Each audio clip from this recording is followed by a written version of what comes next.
Hello, this is Sandeep Srivastava, physiotherapist, MPT orthopaedic. आज friends मैं आप लोग को बताने जा रहा हूँ जो मैकेनिकल प्रेशर, मैकेनिकल स्ट्रेस के शिकार है, बहुत देर प्रोलॉन्ग उनका वर्क है, सिस्टम पे बहुत देर काम कर रहे हैं, टेबल वर्क है, बहुत देर काम करते हैं, तो उनका बैक स्टिफ होता है। उनका बैक किसी एक पर्टिकुलर पॉइंट पे स्टिफ नहीं होता है। अगर उनको कमर में भी दर्द हो रहा है, झुक के काम कर रहे हैं, हो सकता है कि उनकी कमर में दर्द हो रहा है, लेकिन अगर वो चेक करेंगे तो उनकी नेक से स्टिफनेस पैर तक पूरी होगी। क्योंकि कभी भी ये पीछे का जो एक चेन होती है, पीछे सारी मसल्स की एक चेन होती है, उसमें हमारी लोअर बैक, अपर बैक, नेक, थाइज, ये सारा जुड़े होते हैं। अगर आप आगे की तरफ बेंड नहीं कर पा रहे हैं तो धीरे धीरे आपकी नेक भी स्टिफ होगी, धीरे धीरे आपकी थाइज भी स्टिफ होगी, धीरे धीरे आपकी काफ स्टिफ होगी।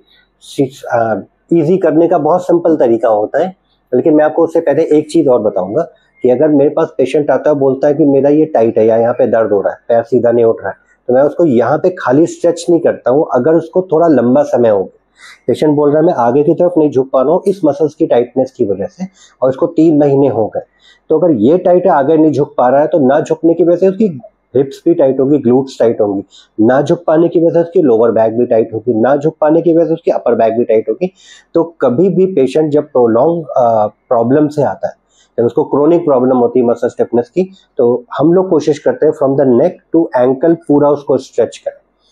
पूरा स्ट्रेच करने का हम लोग का तरीका अलग होता है, लेकिन एक्टिवली आपको क्या करना है वो मैं तरीका बताता हूँ। फ्रॉम द नेक हम लोग शुरू करके एडी तक जाएंगे। कुछ एक्सरसाइजेज हैं इसकी, थोड़ा सा टाइम आपको 10 से 15 मिनट देना पड़ेगा। तो पहले नेक का मूवमेंट करेंगे। गर्दन के 3 मूवमेंट है, बिल्कुल स्ट्रेट बैठ जाए, आगे पीछे।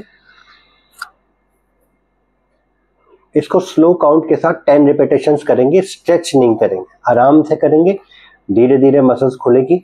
जबरदस्ती नहीं करना है, प्रेशर नहीं देना है, पेन के आगे नहीं जाना है। तो तीनों मूवमेंट, 1 2 3 4 5, ध्यान रखना है, रेंज पूरी रखना है, 6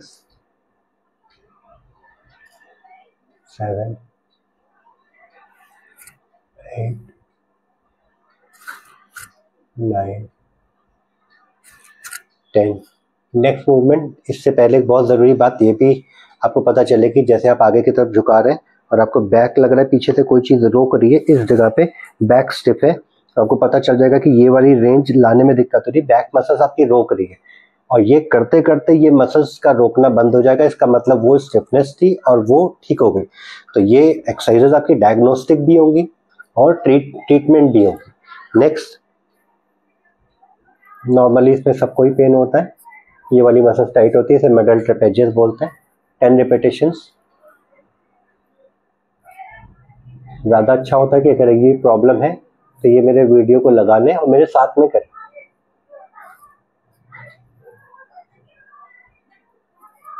एक्सरसाइज करने के हमेशा 3 नियम होते हैं: slow, in full range and within the limit of pen.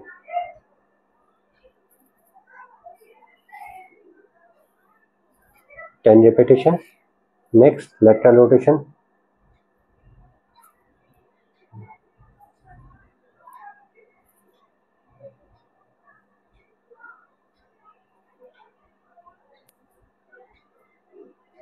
और महसूस करें कौन सी रेंज पूरी नहीं हो रही है, तो इधर करने में पूरी रेंज नहीं आ रही है, तो धीरे धीरे देखेंगे आप, दूसरे दिन थोड़ी रेंज बढ़ी, तीसरे दिन थोड़ी रेंज बढ़ी, 4 दिन 5 दिन पे आपका ये रेंज ऑलमोस्ट खुल गई। तो आपको ये पता चल जाएगा कि ये प्रॉब्लम थी और ये ट्रीटमेंट हो गया। और अगर आप लगातार यही काम करते हैं तो मेरी सलाह ये होगी कि आप मॉर्निंग में अपने को 15-20 मिनट इन एक्सरसाइजेस को दीजिए। नेक मूवमेंट 10 रिपीटेशन हो गए। इसके बाद शोल्डर पूरे बैक को कवर करेगा, चेस्ट को कवर करेगा, शोल्डर रोटेशन।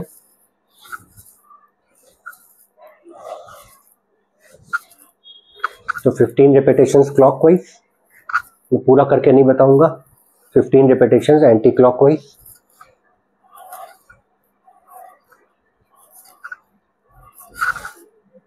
फिर भी इसमें कौन कौन सी मसल्स आपकी इन्वॉल्व होगी स्ट्रेच होने में? ये डेल्टोइड होती है, पेक्टोरलिस मेजर माइनर, ये ट्रेपेजियस है, पीछे सुप्रा इन्फ्रास्पाइनेटस होती है, इधर रोम्बॉइड्स होती है, इधर टेरेस माइनर मेजर होती है, ये लेटिसमस डॉर्साई होती है। इतनी मसल्स ये खाली शोल्डर रोटेशन कवर करता है। नेक्स्ट हम लोग आएंगे अपर बैक पे। नेक हो गया, शोल्डर हो गया, इसने थोड़ा सा अपर बैक हमारा लिया। अब लोअर साइड का अपर बैक ये वाला लेंगे और लोअर बैक लेंगे। उसके बाद ग्लूट्स और थाइस पे आएंगे। तो लोअर बैक के लिए आप इधर से आ जाओ। क्या करना है, दोनों हाथ को ऐसे कर सकते हैं या ऐसे कर सकते हैं। हिप के नीचे का हिस्सा स्ट्रेच नहीं होगा, तो ऐसे 1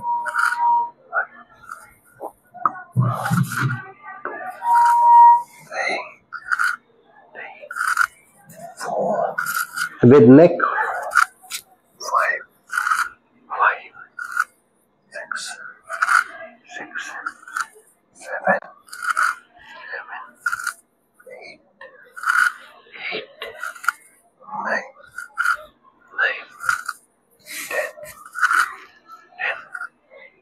ये हो गया अपर बैक। इसमें नेक चल रहा था हमारा, हिप से नीचे नहीं चल रहा था। नेक्स्ट लोअर बैक कवर करेंगे, धीरे धीरे नीचे बढ़ते जा रहे हैं। हाथ को शोल्डर के, नेक के, हेड के पीछे, दोनों पैर को मैक्सिमम मोड़ लिया। इसमें नेक हेड हमारा अपोजिट साइड में जाएगा। 1 2 3 4 5 6 7 8 9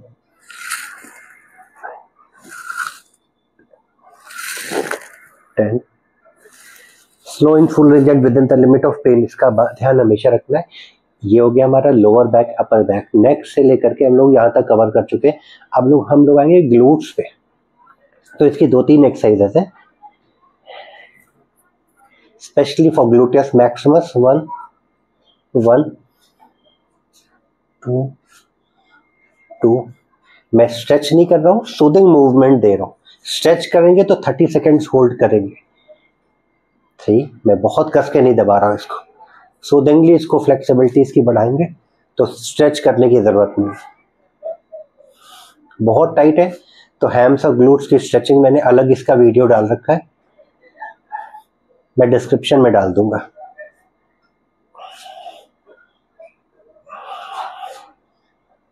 टेन रिपीटेशंस करने हैं इसके। इसके बाद ये ग्लूट्स के नीचे हम हैम्स पे आ गए, रुकते हैं। इसके बाद एक मसल और होती है, इसको कवर करना बहुत जरूरी है, इसको पिरिफॉर्मिस बोलते हैं। इसके लिए क्या करना है आपको, 1 2 3। जो पैर आपका ऊपर है उसके पीछे की हिप मसल्स यहाँ पे स्ट्रेच फील होगा। 4 5 6 7 8 9 10। 1 2 3। अब इस पैर की हिप मसल्स में स्ट्रेच फील हो रहा है। 5 6 7 8 9 10। ये हो गया हमारा पूरा हिप कवर हो गया। इसके बाद ऊपर की तरफ 1 1 2 2 3 3 4 4 5 5। 10 रिपीटेशंस करेंगे। ये हो गया हमारा हैम्स। अब इसके बाद आएगा काफ। इसके लिए कुछ नहीं करना है, सिंपल पंजा चलाना है।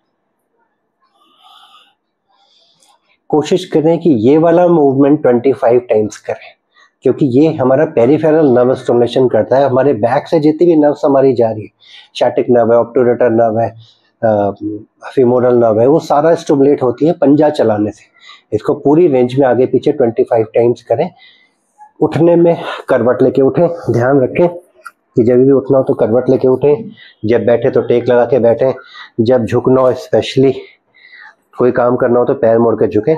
ये सारे एक्सरसाइजेस के 10 to 15 रिपीटेशंस करने, और तीसरे चौथे दिन से आपको बहुत अच्छा लगने लगेगा। हो सकता है 1-2 दिन एक्सरसाइजेस का पेन भी हो, लेकिन आपका जितना भी मैकेनिकल प्रेशर है वो कम हो जाएगा।